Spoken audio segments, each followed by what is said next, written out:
Champions ట్రోఫీలో టీమిండియాకు సానుకూల ఫలితాలు రాకపోతే జట్టులో భారీగా మార్పులుంటాయని తెలుస్తుంది. పైగా రోహిత్ శర్మ తర్వాత టీమిండియా టెస్టు వన్డే కెప్టెన్ ఎవరన్న విషయం పైన ప్రస్తుతం క్రికెట్ వర్గాల్లో జోరుగా చర్చ సాగుతున్న సంగతి తెలిసిందే.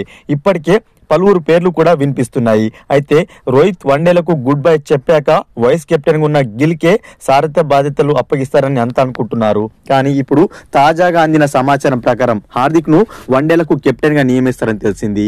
ఛాంపియన్స్ ట్రోఫీలో అతడు మంచిగా రాణిస్తే కెప్టెన్సీ బాధ్యతలు ఇవ్వొచ్చని క్రికెట్ వర్గాలు అయితే పేర్కొన్నాయి. హెడ్ కోచ్ గంభీర్ హార్దిక్ పాండ్యాను వైస్ కెప్టెన్ గా నియమించాలనుకున్నారు. కానీ రోహిత్, అజిత్ అగర్కర్ మాత్రం శుభ్మన్ గిల్ ని ఎంపిక చేశారు. అయితే టీ20లో సూర్యకుమార్ యాదవ్ కు కెప్టెన్ గా ఉన్నప్పటికీ అతడి ఫామ్ ఇబ్బందికరంగా మారింది.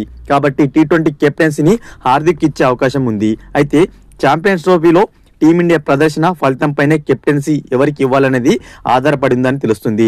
రోహిత్ ఛాంపియన్స్ ట్రోఫీ తర్వాత వన్డేలకు రిటైర్మెంట్ అయితే ప్రకటించవచ్చు. కాబట్టి ఛాంపియన్స్ ట్రోఫీలో హార్దిక్ మంచి ప్రదర్శన చేస్తే వన్డే కెప్టెన్సీనైనా హార్దిక్ ఇవ్వచ్చు.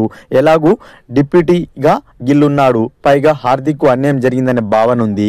బీసీసీఐలో పలువురు సభ్యులకు కూడా ఇదే భావన ఉంది. ఈ క్రమంలోనే హార్దిక్ పాండ్యా ఛాంపియన్స్ ట్రోఫీలో మంచి ప్రదర్శన చేసినట్లయితే కెప్టెన్సీ దక్కే అవకాశాలు అయితే పుష్కలంగా ఉన్నాయి.